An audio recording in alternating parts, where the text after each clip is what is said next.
When coal mining families in 1930s West Virginia brought home $2 a week, if they brought home anything at all, survival depended on women who could turn almost nothing into dinner. To prepare stew, brown the lamb cubes carefully in a small amount of cooking oil and add your favorite combination of vegetables. These weren't recipes from cookbooks. These were strategies whispered between neighbors, passed from mother to daughter, born from desperation and kept alive through sheer determination. Here are 25 cheap dinners coal miner wives made with $2 a week in 1930s West Virginia. Let's preserve what they knew before it's forgotten forever. The foundation of every week. Soup beans weren't just a meal in 1930s coal mining camps. They were the baseline of survival. When a coal miner's wife had $2 for the entire week, at least $0.50 went to beans. A 10-pound sack of pinto beans cost exactly that, and those beans would appear on the table 5 or 6 times before the week ended.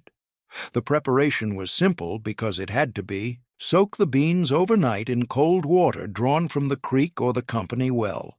Come morning, drain them, put them in the largest pot you owned, cover them with fresh water, add whatever fat you had, a ham hock if you were lucky, bacon grease if you weren't, lard if that's all there was, and let them simmer on the wood stove all day. The wood stove was crucial to understanding how coal miner wives cooked. These weren't gas or electric ranges with temperature controls. These were cast-iron monsters that required constant feeding with wood or coal. The company sold coal to miners at inflated prices, deducted directly from already meager paychecks. So women burned wood they gathered themselves, keeping fires low and steady to stretch fuel as far as possible. Soup beans simmered for 8, 10, sometimes 12 hours. The long cooking broke down the beans until they created their own gravy, that thick, starchy liquid that was as important as the beans themselves. You'd sop that bean liquor up with cornbread, getting every drop of nutrition and calories. Seasoning was minimal because spices cost money. Salt, if you had it. A piece of onion if someone's garden still had them. Nothing else. The beans tasted like beans and pork fat and poverty, but they filled bellies and kept children from crying with hunger. A pot of soup beans could feed a family of 6 for 2 days. Serve them hot the first night with cornbread.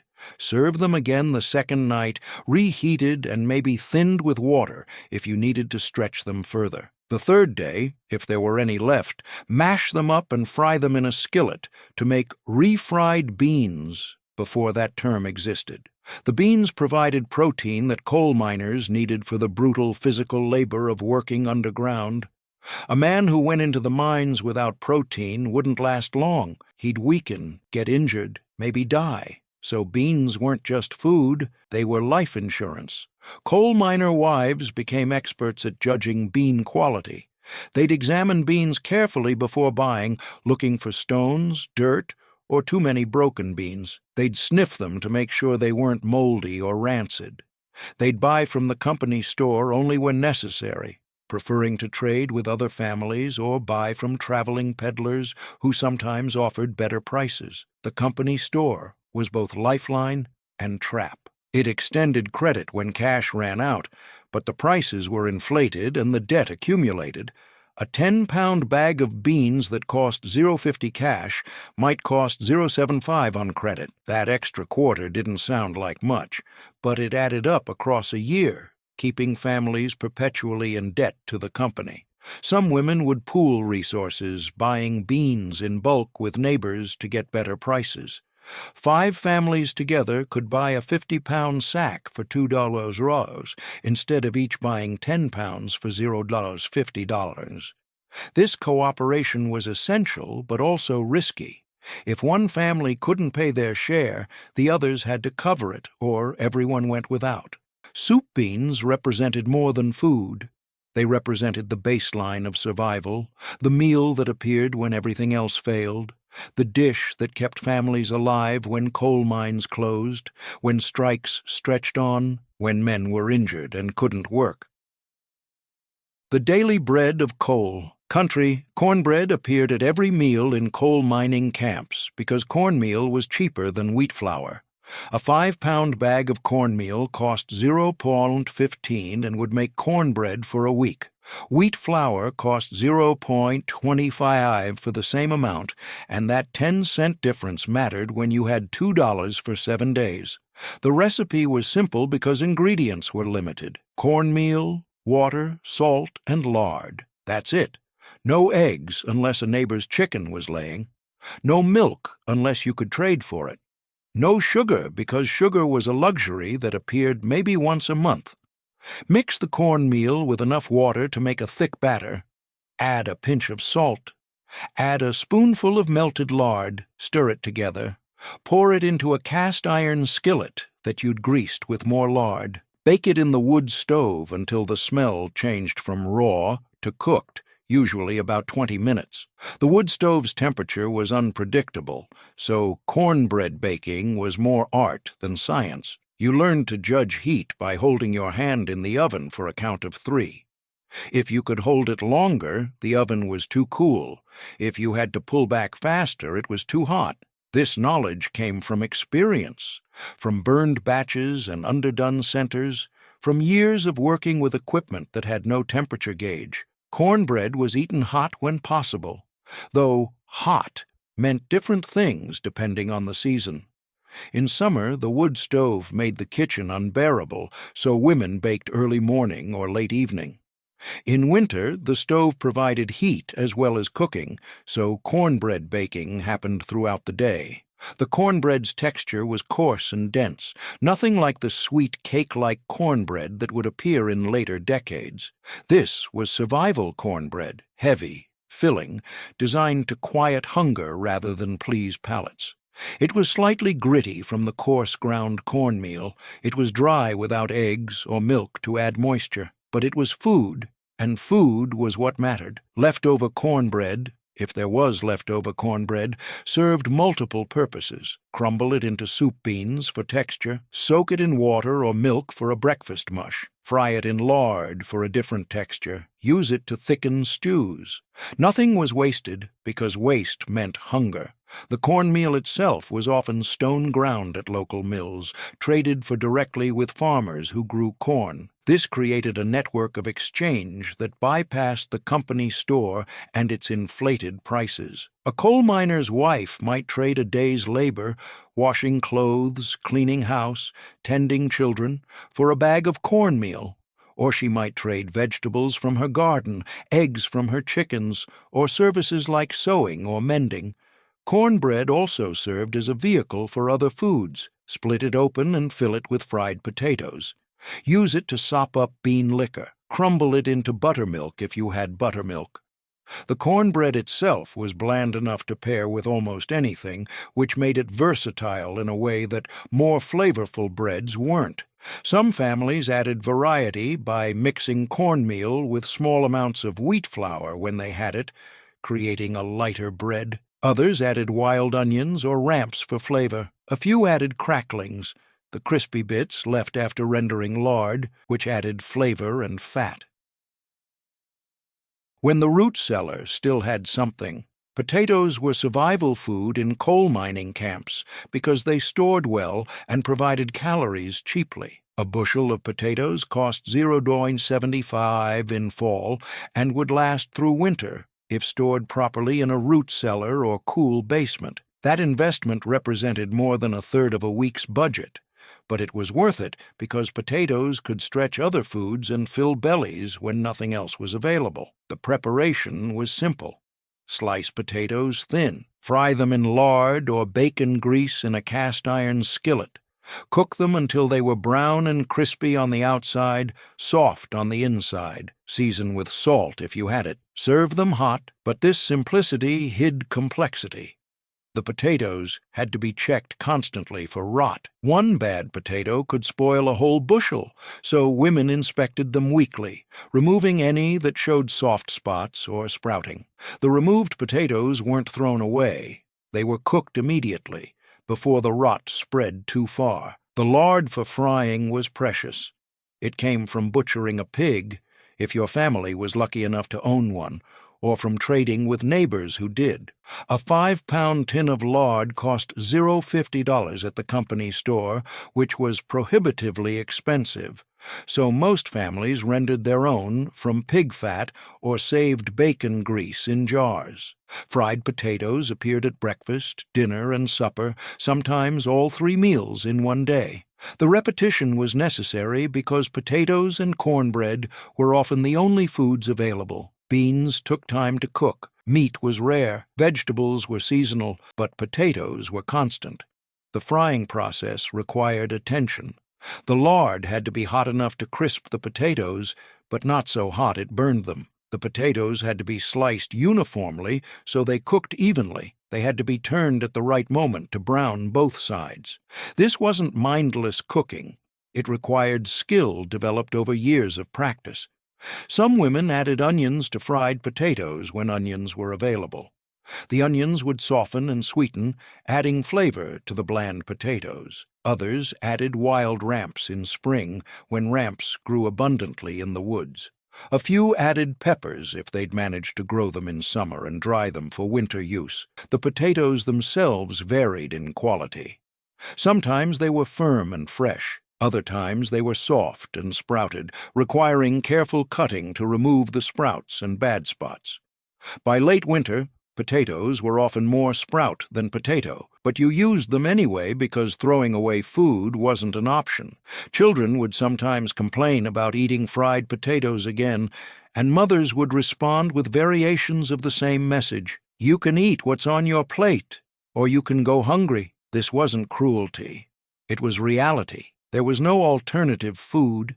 You ate fried potatoes or you didn't eat. Fried potatoes also served as a side dish when there was a main course.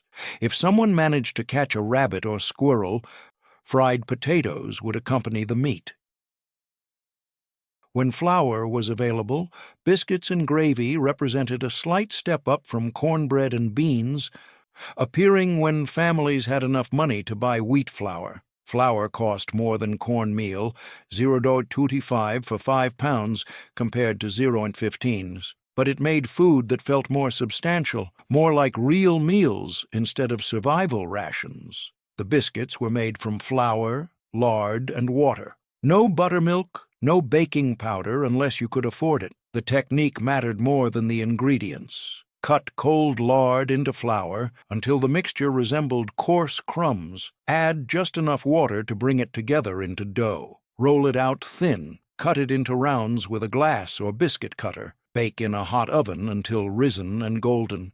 The gravy was even simpler but required careful execution. Brown flour in lard or bacon grease, stirring constantly to prevent burning. When the flour smelled nutty and turned light brown, slowly add water while whisking. The mixture would thicken into gravy. Season with salt and pepper if you had pepper. This was poor man's gravy. No milk, no meat drippings, just flour and fat and water. It was pale gray instead of rich brown. It was thin instead of thick, but it was hot and savory and made biscuits edible when there was nothing else to put on them. The meal appeared most often on Sunday mornings when miners didn't work and families had time for a slightly more elaborate breakfast. The biscuits and gravy weren't fancy, but they were different from the cornbread and beans that dominated other meals. That difference mattered psychologically. It meant the family could afford something beyond bare survival. Making biscuits required skill that not all women possessed when they first married. Young brides would learn from mothers or neighbors, practicing until they could make biscuits that rose properly and didn't taste like flour paste. The learning process involved failures, biscuits that didn't rise, gravy that was lumpy or burned, meals that had to be eaten despite being barely edible. The wood stove's unpredictable temperature made biscuit baking challenging. Too hot, and the biscuits burned on the bottom before cooking through. Too cool, and they wouldn't rise properly. Women developed techniques for managing stove temperature, adding wood to increase heat, opening dampers to cool it down, moving pans to cooler parts of the oven. Biscuits and gravy also appeared when there was sausage or bacon. If a family butchered a pig or received meat as payment for work, The meat drippings would transform the gravy from gray and bland to brown and flavorful. These occasions were rare enough to be memorable. Children would remember the day they had real gravy for months afterward. The portions were carefully controlled. Each person got 2 or 3 biscuits, not more. The gravy was ladled sparingly, just enough to moisten the biscuits without drowning them. This rationing wasn't meanness, it was mathematics. The flour had to last until the next payday,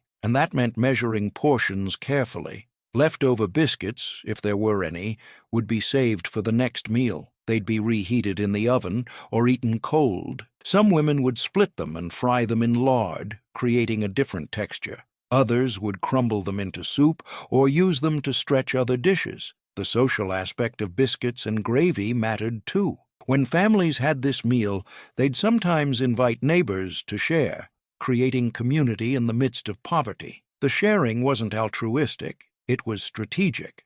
You shared your biscuits today, and your neighbor would share their beans tomorrow. This reciprocity created a safety net that kept families alive during the worst times. 5 dinners down, and you're seeing the pattern. Every single meal was built on the same foundations: beans, cornmeal, potatoes, flour, lard. These weren't 5 different recipes.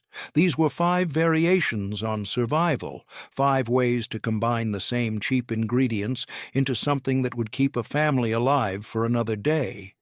But here's what most people don't understand about coal mining camp cooking in the 1930s. These women weren't just following recipes. They were performing daily miracles, turning pennies into dinners, stretching impossible budgets, keeping families fed when there was no logical way to do it. The next 5 dinners show how they did it when even the basics ran low. Stay with me. Eastern European wisdom meets Appalachian poverty. Cabbage and noodles came to West Virginia coal camps through immigrant families, Polish, Hungarian, Czech, Slovak, who'd been recruited to work the mines. These families brought recipes from their homelands, recipes designed for poverty that translated perfectly to American coal camp life. A head of cabbage cost 0.05 in season, and homemade egg noodles cost maybe $0.10 in flour and eggs. For 0.15, you could make a meal that fed 6 people. This economy made cabbage and noodles a staple that crossed ethnic lines.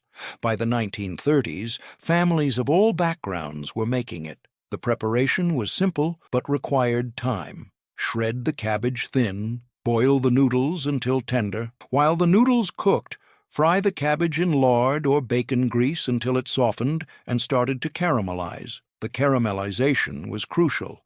It transformed the cabbage from bitter and harsh to sweet and mild. Drain the noodles and add them to the cabbage. Toss everything together. Season with salt and pepper if you had pepper. Serve hot. The dish was bland by modern standards, but in coal camps, bland was acceptable as long as it was filling. The cabbage provided bulk and vitamins. The noodles provided calories and substance. Together, they created a meal that stuck to your ribs and kept hunger at bay. The noodles were homemade because buying dried noodles was expensive. Making them required flour, eggs, and time. Mix flour with beaten eggs until you had a stiff dough. Roll it out thin on a floured surface. Let it dry slightly, then cut it into strips. Boil the strips in salted water until tender. The eggs for noodles came from chickens that families kept if the company allowed it. Some coal companies prohibited chickens in gardens, viewing them as distractions from mining work. Other companies encouraged them, recognizing that families who could grow some of their own food were less likely to strike over wages. Women who kept chickens would trade eggs with neighbors who didn't, creating informal economies that bypassed the company store. 2 eggs might trade for a cup of flour. 4 eggs might trade for a pound of lard. These trades were negotiated between women, building networks of mutual support that sustained families through hard times. The cabbage itself was seasonal. In summer and fall, it was cheap and abundant. Families would buy multiple heads and store them in cool basements or root cellars. A head of cabbage would last weeks if stored properly.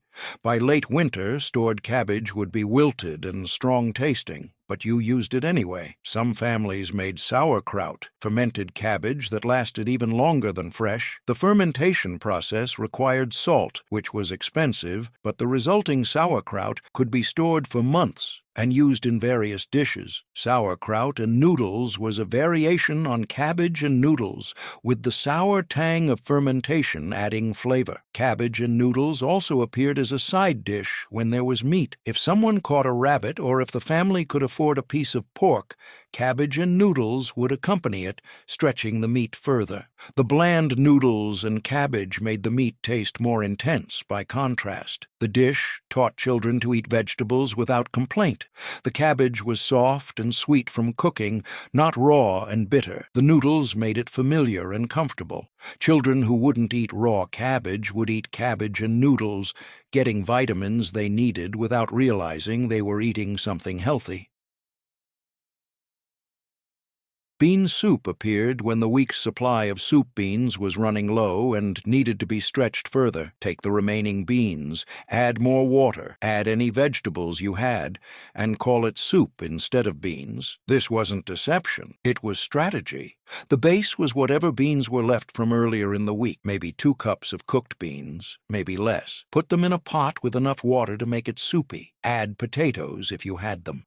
Cut into small pieces. Add cabbage if you had it, shredded. Add onions, carrots, turnips, whatever vegetables were available or could be foraged. The soup would simmer for hours, allowing the flavors to blend and the vegetables to soften. The beans would break down further, thickening the broth. The result was a thin soup that was more liquid than solid, but it was hot and filling and could be stretched across multiple meals. Seasoning was minimal. Salt, if you had it. Maybe a piece of ham bone if you'd saved one from earlier. Wild onions or ramps if it was spring. Pepper was a luxury that appeared rarely. The soup tasted like whatever vegetables were in it, plus the underlying bean flavor that was the foundation of everything. Bean soup was served with cornbread, which was essential for making the meal substantial. The cornbread soaked up the broth and added calories that the thin soup lacked. A bowl of bean soup and 2 pieces of cornbread could fill a stomach, even if it didn't satisfy it. The soup appeared most often late in the week,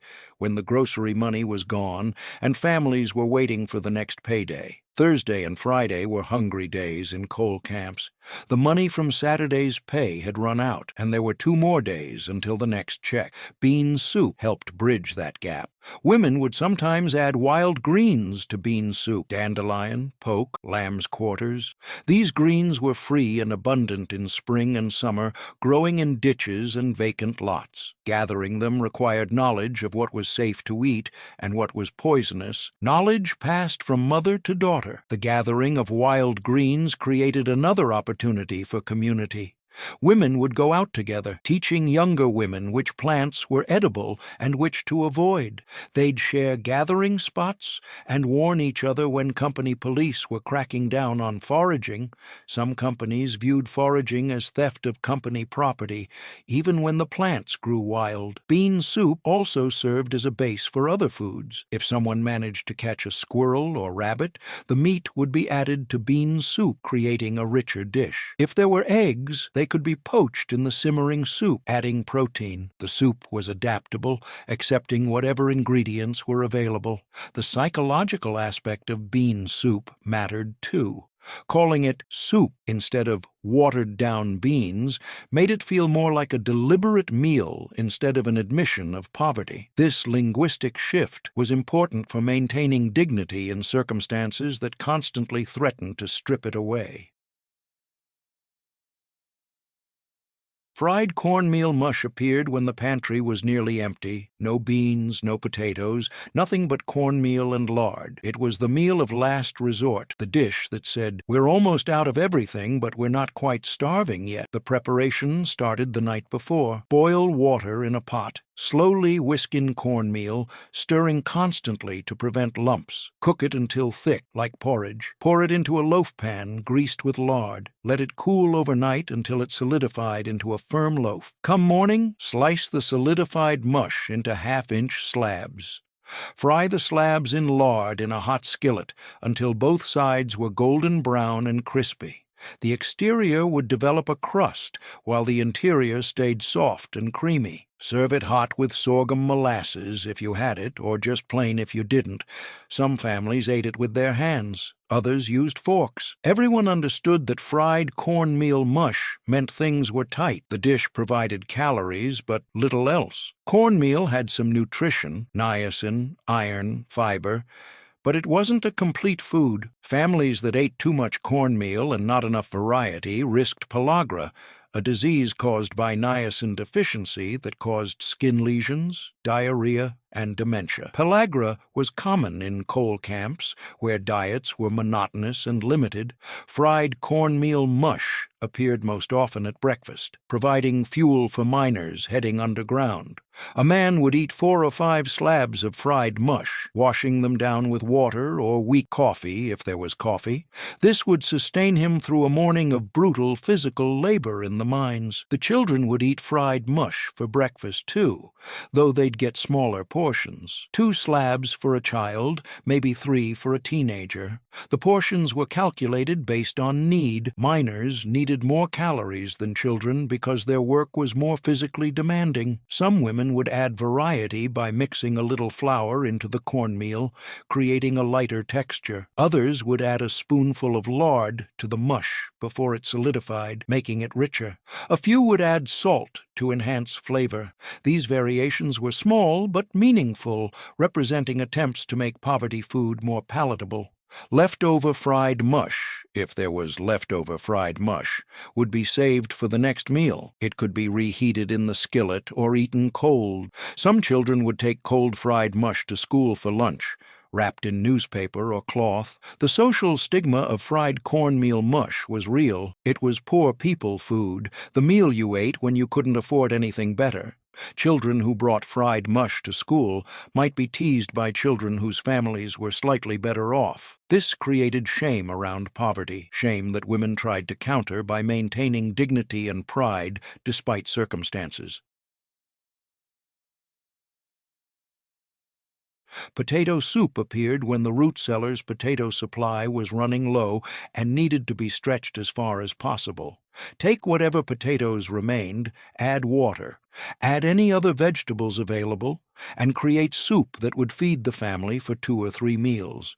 The potatoes would be peeled and cut into small pieces. Any bad spots would be cut away and discarded, or more accurately, cut away and fed to chickens or pigs if the family had them. Nothing was truly wasted. The potato pieces went into a pot with water, salt, and whatever else was available. Onions, if you had them, cabbage, if you had it, carrots, if they were still in storage, wild greens, if it was spring or summer. The soup would simmer until the potatoes were soft and starting to break down, thickening the broth. The soup was served hot with cornbread, which was essential for making the meal filling. The thin soup alone wouldn't satisfy hunger, but combined with cornbread, it became a complete meal. The cornbread would be crumbled into the soup or eaten alongside it, soaking up the broth.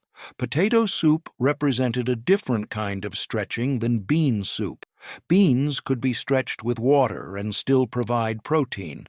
Potatoes stretched with water provided calories but less nutrition. This meant potato soup needed to be supplemented with other foods. The seasonal nature of potatoes meant potato soup was more common in late winter and early spring, when the previous fall's potato harvest was running low. By March or April, families would be down to their last potatoes, and those potatoes would be soft, sprouted, and less appealing. Turning them into soup made them more palatable. Some families would add milk to potato soup if they had milk, creating a richer dish. A cup of milk in potato soup transformed it from thin and watery to creamy and substantial. But milk was expensive and often reserved for children, so potato soup more commonly remained milk-free. The soup also served as a vehicle for meat when meat was available. If someone caught a rabbit, the meat could be added to potato soup, creating a richer dish that felt more like a proper meal. If there was salt pork or bacon, a small piece could flavor the entire pot of soup. Cornmeal pancakes appeared at breakfast when there were no eggs for regular pancakes and no time to make biscuits. They were simple, fast, and required only cornmeal, water, salt, and lard for frying. Mix cornmeal with enough water to create a pourable batter. Add a pinch of salt. The consistency should be thinner than cornbread batter, but thicker than milk. Heat lard in a skillet until it was hot enough that a drop of batter would sizzle immediately. Pour small amounts of batter into the hot skillet, making pancakes about 3 inches across. Let them cook until bubbles formed on the surface and the edges looked dry. Flip them and cook the other side until golden brown. The pancakes were thin, crispy on the edges, and slightly gritty from the cornmeal. They weren't fluffy like wheat pancakes. They weren't sweet like modern pancakes. They were fuel, designed to fill stomachs and provide energy for the day ahead. Serve them hot with sorghum molasses if you had it, or just plain if you didn't. Some families would stack them and eat them with their hands. Others would use forks and knives, maintaining table manners even in poverty. The pancakes appeared most often on Monday mornings when the weekend's grocery shopping had replenished basic supplies, but there wasn't enough money for eggs or wheat flour. They were a compromise between having nothing and having a proper breakfast. Children had mixed feelings about cornmeal pancakes. They were different from the cornbread that appeared at every other meal, which made them interesting, but they weren't sweet or exciting, which made them disappointing. Still, children learned to eat them without complaint, because complaining meant going hungry. The cooking process required attention. The lard had to be hot enough to cook the pancakes quickly, but not so hot it burned them. The batter had to be the right consistency. Too thick and the pancakes wouldn't cook through. Too thin and they'd fall apart. This required judgment that came from experience. Some women would add a little flour to the cornmeal batter if they had flour, creating a lighter pancake. Others would add a spoonful of lard to the batter itself, making the pancakes richer. Retention hook number 2. 10 dinners down, and you're understanding what $2 a week really meant. It meant eating beans and cornbread 5 days out of 7. It meant turning water and cornmeal into 3 different meals: cornbread, fried mush, pancakes, and pretending they were different foods. It meant stretching potatoes until they were more water than potato. It meant gathering wild greens because buying vegetables was impossible. But here's what's remarkable. These women fed their families. Not well, not abundantly, but they fed them. The next 5 dinners show what happened when even these basics ran low, when the $2 was gone by Wednesday, and there were still 4 days until payday. This is where survival became an art form. When there was no meat, milk gravy over cornbread appeared when there was no meat for proper gravy, but there was milk, either from a family cow or traded from a neighbor. This was a step up from plain cornbread and beans, but barely. The gravy started with flour browned in lard, just like meat gravy. But instead of adding meat drippings or water, you'd add milk slowly while whisking. The milk would create a white gravy that was richer and more substantial than water-based gravy. The gravy would be seasoned with salt and pepper if you had pepper. It would be cooked until it thickened to the right consistency, thick enough to coat the back of a spoon, but thin enough to pour. The cornbread would be split open and the gravy ladled over it. The cornbread would absorb the gravy, becoming soft and flavorful. This combination was filling and provided more nutrition than cornbread alone. The milk added protein, calcium, and fat. Milk gravy over cornbread appeared most often at breakfast, providing fuel for the day ahead. It was more substantial than fried cornmeal mush, but less expensive than biscuits and gravy made with wheat flour. The milk itself was precious. If a family owned a cow, The milk had to be divided between drinking, cooking, and sometimes selling or trading. Children would get priority for drinking milk because they were growing. Adults would use milk in cooking to stretch it further. Families without cows would trade for milk. A day's labor for a quart of milk, eggs for milk, vegetables for milk. These trades were negotiated between women, creating networks of exchange that supplemented the cash economy. The gravy technique required skill. The flour had to be browned without burning. The milk had to be added slowly to prevent lumps. The heat had to be right to thicken the gravy without scorching the milk. Women who could make good milk gravy were respected for their cooking skills. Some women would add a little butter to milk gravy if they had butter, making it richer and more flavorful. Others would add wild onions or ramps for a savory element. Dandelion greens represented the ultimate free food. They grew everywhere, required no planting or care, and were available from early spring through late fall. For coal mining families with no money for vegetables, dandelions were salvation. The gathering happened in early spring when the greens were young and tender. Women and children would walk along roadsides, through vacant lots. Anywhere dandelions grew, picking the leaves before the plants flowered.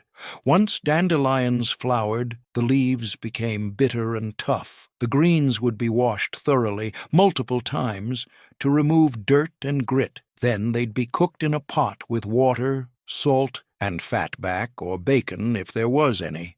The cooking would wilt the greens and reduce their bitterness. The result was a pile of dark green cooked greens that tasted slightly bitter but were packed with vitamins. Dandelion greens provided vitamin A, vitamin C, iron, and calcium, nutrients that were often lacking in diets based on beans and cornmeal. Serve them hot as a side dish with cornbread and beans. The greens added color and variety to meals that were otherwise monotonously beige. They also added nutrition that prevented deficiency diseases like scurvy and pellagra. The gathering of dandelion greens was often a community activity. Women would go out together, bringing children along to help pick. The children would learn which plants were dandelions and which were similar-looking but potentially poisonous plants. This knowledge transfer was essential for survival. Some coal companies tried to prevent foraging, viewing it as theft of company property even though the plants grew wild. Company police would sometimes chase away women gathering greens, creating tension and resentment. But women continued foraging because their families needed the food. Dandelion greens also served as a tonic, a spring food that cleaned the blood after a winter of heavy, starchy foods. This folk medicine belief had some truth to it. The greens provided vitamins that had been lacking during winter months, when fresh vegetables were unavailable. The greens could be prepared multiple ways. Boiled with fatback was most common, but they could also be wilted with hot bacon grease and vinegar, creating a warm salad. Or they could be added to soup, providing flavor and nutrition. Some families would preserve dandelion greens for winter by canning them in jars. This required jars, lids, and the knowledge of safe canning practices. Not all families had these resources, but those who did could enjoy dandelion greens year-round. When someone had money for meat, fried salt pork and gravy appeared when a family had a little extra money, maybe from overtime work, maybe from a relative sending help, maybe from selling eggs or vegetables. Salt pork was the cheapest meat available, costing about $0.30 per pound, and a pound could feed a family when stretched with gravy. Salt pork came in slabs, preserved in so much salt it was nearly inedible without preparation. The pork had to be sliced thin and soaked in water to remove excess salt. Some women would change the soaking water multiple times, each time drawing out more salt. The slices would be fried in a skillet until the fat rendered and the edges crisped. The meat would shrink significantly as fat cooked out, but the rendered fat was as valuable as the meat itself. It would be used to make gravy and fry other foods. The gravy was made by adding flour to the pork fat, browning it, then adding water or milk if there was milk. The gravy would be seasoned with salt, though the pork fat was already salty, and pepper if available. The fried salt pork and gravy would be served over biscuits if there was flour for biscuits, or over cornbread if there wasn't. Each person would get 1 or 2 slices of meat, not much, but enough to taste meat and feel like they'd had a proper meal. The psychological impact of having meat was significant. Meals without meat were monotonous and depressing. A meal with meat, even cheap salt pork, felt like abundance. Children would eat more eagerly. Miners would feel more energized. The family's morale would improve. Salt pork also provided fat that was essential for hard physical labor. Miners burned enormous calories working underground, and fat provided concentrated energy that carbohydrates alone couldn't match. A breakfast of salt pork and gravy would sustain a miner through a morning shift better than cornbread and beans alone. The rendered pork fat would be saved and used for days afterward. It would fry potatoes, make gravy, grease pans for cornbread. Every drop was precious because buying lard separately was expensive. Some families would cure their own pork if they could afford to buy or raise a pig. The curing process required salt, time, and knowledge, but it created meat that lasted for months. A family that butchered a pig in fall would have meat through winter, though by spring the supply would be running low. Bean cakes appeared when the dried beans were old and wouldn't cook tender no matter how long you simmered them. Instead of serving hard, unpleasant beans, women would cook them until they were soft enough to mash, then form the mashed beans into patties and fry them. The process started with cooking the old beans as usual, soak overnight, simmer all day. But instead of serving them as soup beans, you'd drain them and mash them while hot. Add a little flour to bind them together. Form the mixture into patties about the size of your palm. Fry the patties in lard in a hot skillet until both sides were brown and crispy. The exterior would develop a crust, while the interior stayed soft and bean-flavored. Serve them hot with cornbread or as a side dish with whatever else was available. The bean cakes provided protein and were more interesting than plain beans. They felt like a different food, even though they were made from the same beans that appeared at every meal. Bean cakes also used up beans that might otherwise be thrown away. Old beans that wouldn't cook tender were frustrating. You'd spend fuel and time cooking them, only to have them remain hard and inedible. Turning them into bean cakes salvaged the beans and the money spent on them. The cakes could be made with any type of bean: pintos, navy beans, Great Northern beans. Each type created a slightly different flavor and texture, but all were acceptable. Some women would mix different types of beans together, using up whatever odds and ends remained in the pantry. Seasoning was minimal: salt if you had it, maybe a little onion if you had onion. Some women would add wild ramps in spring, creating a more flavorful cake. Others would add pepper if they had it. The bean cakes were filling and provided sustained energy. They were popular with miners because they could be eaten cold. A miner could take bean cakes to work and eat them during his lunch break underground. Children had mixed reactions to bean cakes. Some liked them because they were different from regular beans. Others disliked them because they were still beans, just in a different form. But children learned to eat them because there was no alternative.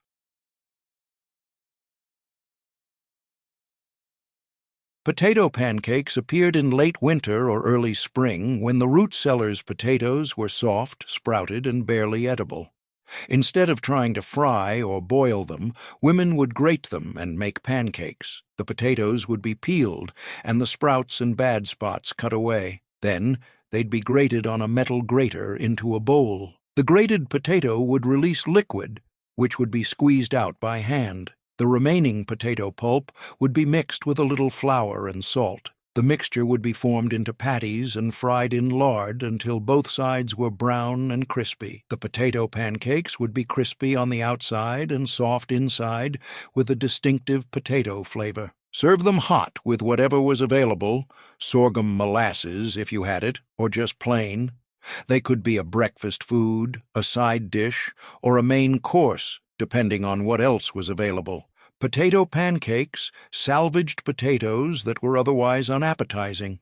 Soft, sprouted potatoes were unappealing when fried or boiled, but grating them disguised their poor quality. This was important because throwing away food was unthinkable. Every potato represented money spent and calories needed. The grating process was labor-intensive. Metal graters were hard on hands, and grating enough potatoes for a family meal could take 20 minutes. But the labor was worth it to create a meal from potatoes that would otherwise be wasted. Some women would add onion to potato pancakes if they had onion, creating more flavor. Others would add an egg if they had eggs, creating a richer pancake. A few would add wild ramps in spring, making the pancakes more savory. The pancakes were popular with children because they were crispy and could be eaten with hands. They were also popular with miners because they were filling and provided sustained energy. 15 dinners down, halfway through, and you're seeing something remarkable. These weren't just recipes. These were survival strategies. Every meal was calculated to extract maximum nutrition from minimum resources. Every ingredient was used completely.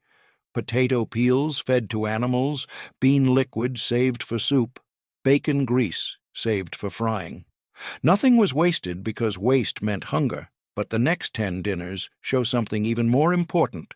They show community. Because when individual families ran out of food, the community stepped in. The next recipes involve sharing, trading, foraging together, helping each other survive. This is where poverty became solidarity.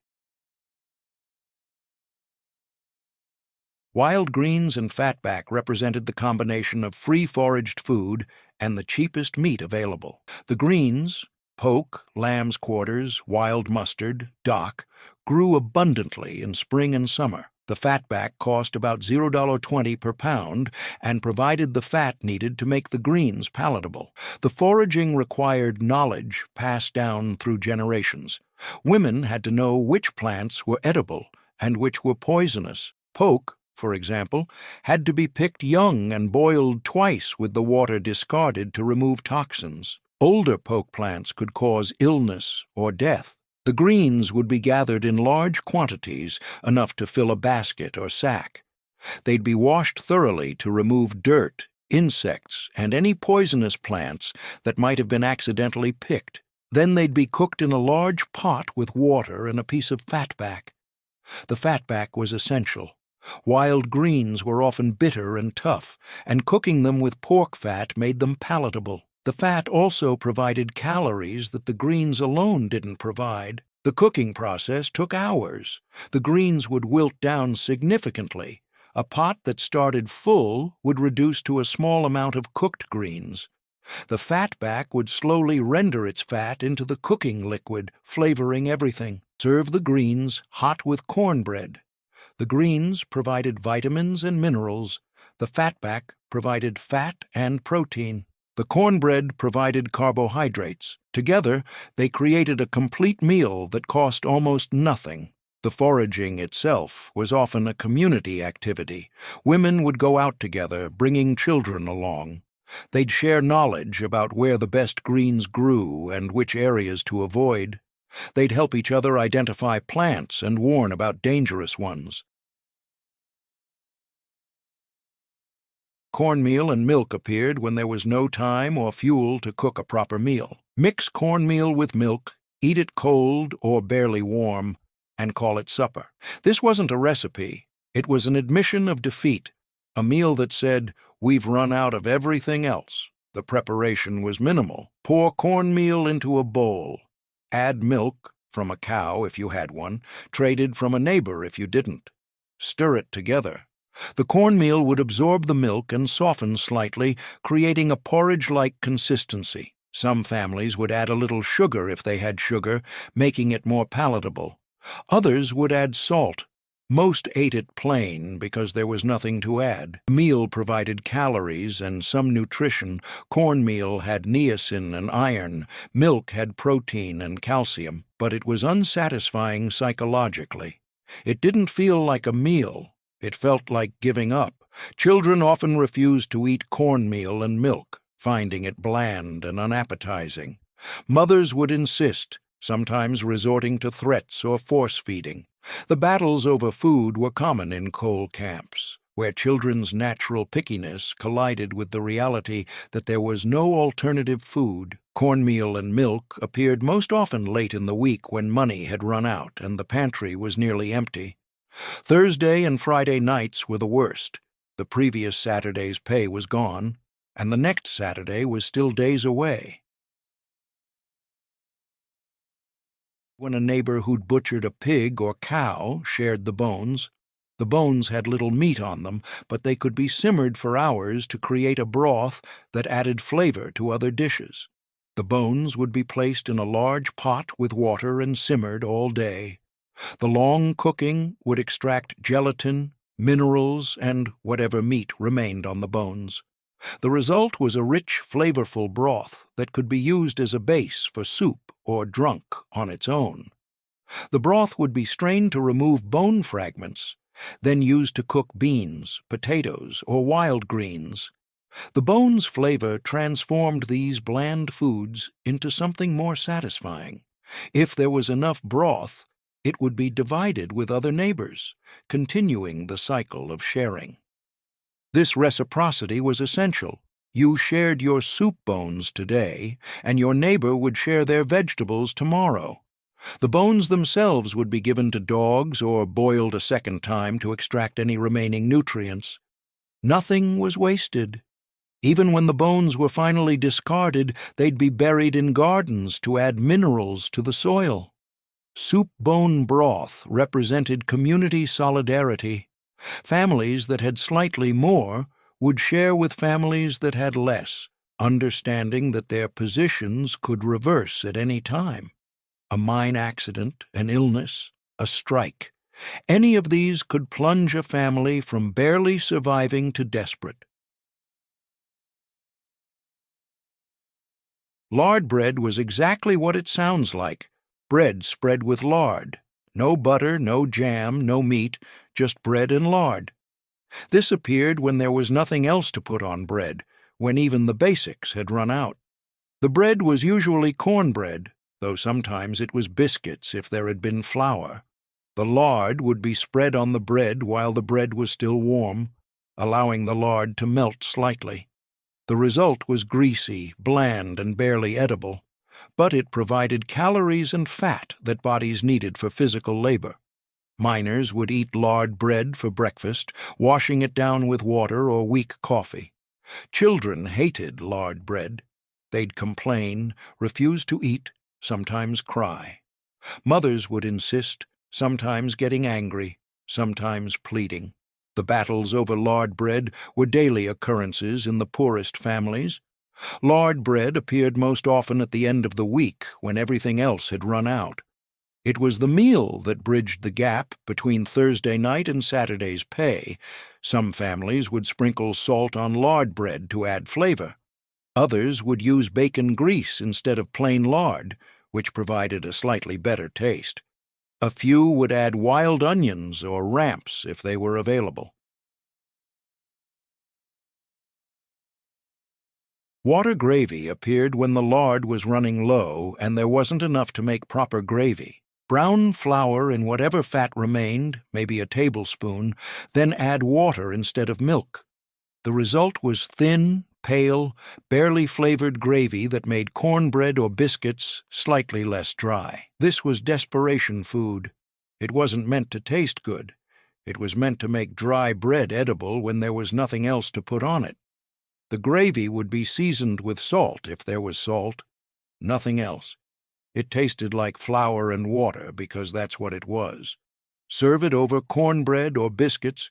Each person would get a small amount, just enough to moisten the bread. The portions were tiny because even flour and water had to be rationed when money was gone.